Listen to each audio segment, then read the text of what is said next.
So guys, here I am with part 50 of our Real J Advanced Question Series और special video है part 50। अभी हमारे पास लगभग नहीं तो 70 to 80 प्रॉपर क्वेश्चंस के कलेक्शन हो चुके हैं और अगर आप इसको फॉलो करते हो तो आपको जेई एडवांस के लिए बहुत अच्छा एक बूस्ट मिलेगा क्योंकि बहुत अच्छे क्वेश्चंस के कलेक्शन है विथ एकदम logical and proper explanation. Even आप अगर जेई मेंस के एस्पिरेंट हैं और आप टॉप रैंक एस्पायर कर रहे हैं तो आपको ये सीरीज फॉलो करनी चाहिए, ठीक है, और आप शेयर भी करें। चलो आज एक क्वेश्चन के साथ आए। थर्मोडायनेमिक्स थर्मोकेमिस्ट्री लिंक्ड है। देख के काफी कैलकुलेटिव लग रहा होगा, ठीक है, थोड़ा बहुत कैलकुलेशन है, आप कैलकुलेटर यूज करो लेकिन कंसेप्ट समझो क्वेश्चन के पीछे का और क्या करना है वो समझते हैं, ठीक है। चलो सॉल्व करते हैं। क्वेश्चन आपने पढ़ लिया होगा, मैं क्वेश्चन फिर से नहीं पढ़ने जा रहा। क्वेश्चन बोल रहा है कि हाइड्रोजन के साथ अपन फेरिक ऑक्साइड का रिडक्शन कर रहे हैं और रिडक्शन के दौरान इस टेम्परेचर पे ये अपना डेल्टा यू है, तो डेल्टा यू डिग्री दिया हुआ है तो डेल्टा एच भी पता चल जाएगा।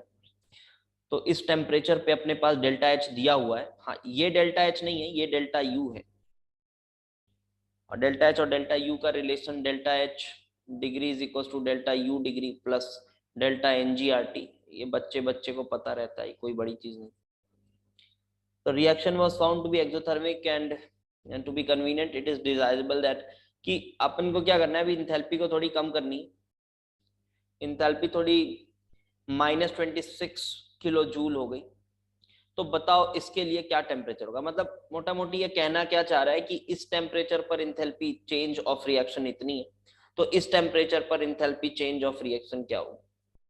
तो आपको ये क्वेश्चन देखते ही किरचॉफ्स इक्वेशन की याद आनी चाहिए। किरचॉफ्स इक्वेशन अगर आपने नहीं पढ़ा है तो वही मैं चाहूंगा अभी कि मैं आपको एक बार बता दूं, उसको यूज कैसे करते हैं, उसको डिराइव कैसे करते हैं, उसको अप्लाई कैसे करते हैं, ठीक है। मैं पूरा ये कैलकुलेशन करने वाला नहीं हूं यहाँ ऑब्वियसली। चलो क्या बोल रहा है, जैसे मानो तुम्हारे पास एक रिएक्शन है ए बी, मैं आपको इससे बस आइडिया दे रहा हूँ किरचॉफ्स इक्वेशन का, सी सी प्लस डी डी, ठीक है। मानो इंथैल्पी, इसकी इंथैल्पी चेंज नहीं, इसकी इंथैल्पी एट टेम्परेचर T1 है AH, इसकी है BHB, CHC एंड DHD, ये इंथैल्पी है। तो आपको ये बात पता होगी कि अगर आपको सभी की इंथैल्पीज पता है तो आप डेल्टा एच ऑफ रिएक्शन बता सकते हो। T1 पे डेल्टा एच ऑफ रिएक्शन क्या होगा, enthalpies of product minus enthalpies of reactant, यही होगा।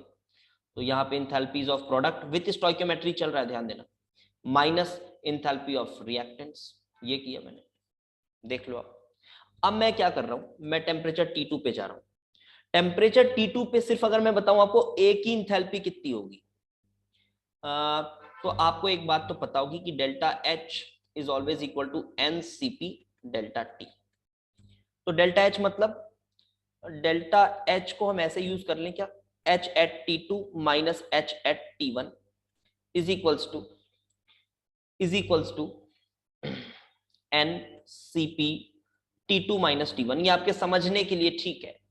तो H of T2, enthalpy of any substance at T2 is NCP delta T plus H at T1, ये दिख रहा है। तो H at T1 ये है, तो मैं इसको यहां लिखूंगा AHA plus NCP delta T, मतलब इंटीग्रेशन के साइन में लिख दे रहा हूं मैं CPA DT T1 से T2, कुछ ऐसा ही यहां B का आएगा, कुछ ऐसा ही यहां C का आएगा और कुछ ऐसा ही यहां D का आएगा, ऐसा। तो फिर आप प्रोडक्ट माइनस रिएक्टेंट करोगे, ये सेम चीज, तो आपको क्या मिलेगी, delta H of reaction at temperature T2, ये मिलेगी। Delta H of reaction at temperature T2 ये मिल जाएगी। ये मिलने के बाद अब हम क्या करें, जब आप इसको देखेंगे तो ये क्या होगा, आप खुद ही देखो ना। देखो ये टर्म सेम ही तो है, सेम है ना। तो आपको देखना पड़ेगा, कॉमन सेंस है, दिख रहा है यार। तो प्रोडक्ट माइनस रिएक्टेंट यहां भी लगाओगे, यहां भी सेम है, तो क्या ये delta H at T1, delta H of reaction at T1 plus यहां पे देखो अगर आप, तो क्या मिलेगा तुम्हें, ये ABCD करके जो भी है वो माइनस होगा, जो भी स्टोइकियोमेट्री है उसके साथ, तो उसको मैं N लिख देता हूं।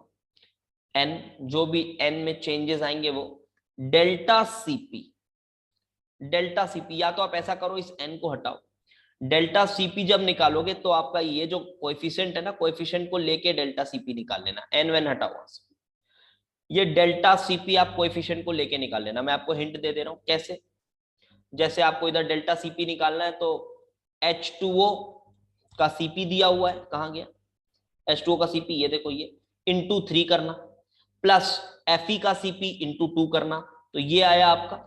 और इसी तरह से रिएक्टेंट में लगा लेना, तो प्रोडक्ट माइनस रिएक्टेंट आपको डेल्टा सीपी देगा, सामने एन लगाने की जरूरत नहीं है, स्टोइकियोमेट्री यहीं कंसीडर कर लेना, ठीक है।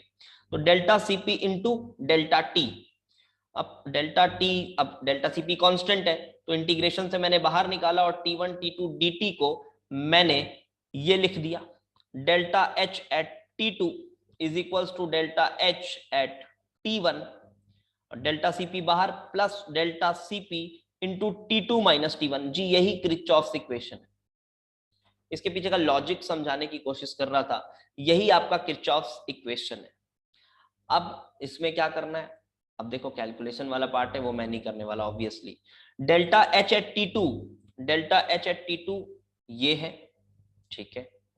डेल्टा H एट T1 कहां है, क्या ये है, नहीं ये तो डेल्टा U है, तो डेल्टा H कहां से आएगा, ये लो यहां से आएगा, डेल्टा H एट T1 यहां से आएगा, ये लो।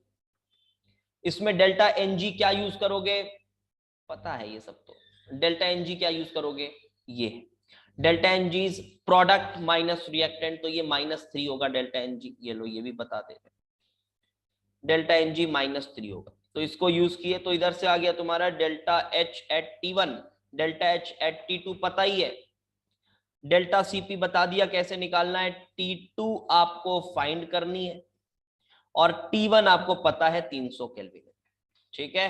तो इस तरह से आप T1 फाइंड करोगे और T1 फाइंड करने के बाद आपको अपना आंसर रिपोर्ट करना है as T1 by 100 and answer for this question will come out to be 5। हो सकता है थोड़ा अप्रॉक्स हो but it will come out to be 5, तो लगभग 500 केल्विन के आसपास ऐसा कुछ आंसर आएगा। तो आप कमेंट करके जरूर बताएं आपको क्वेश्चन ठीक लगा या नहीं। क्वेश्चन देखो, ये मैं क्या बोलूंगा इस क्वेश्चन को कि अगर आपको किरचॉफ्स आपने डायरेक्ट पढ़ा हुआ है ना, क्या कभी कभी बहुत सारी जगहों पे किरचॉफ्स डायरेक्ट पढ़ाया नहीं जाता है, तब ये थोड़ा सा आपको डिफिकल्ट लग सकता है, लेकिन अगर किरचॉफ्स पढ़ा हुआ है तो आपको फिर डायरेक्ट एप्लीकेशन उसका दिख जाएगा यहाँ पे, और थोड़ा बहुत कैलकुलेशन है, ठीक है। तो not a tough one but ठीक है, good one two revise the concepts. Okay, thanks for watching.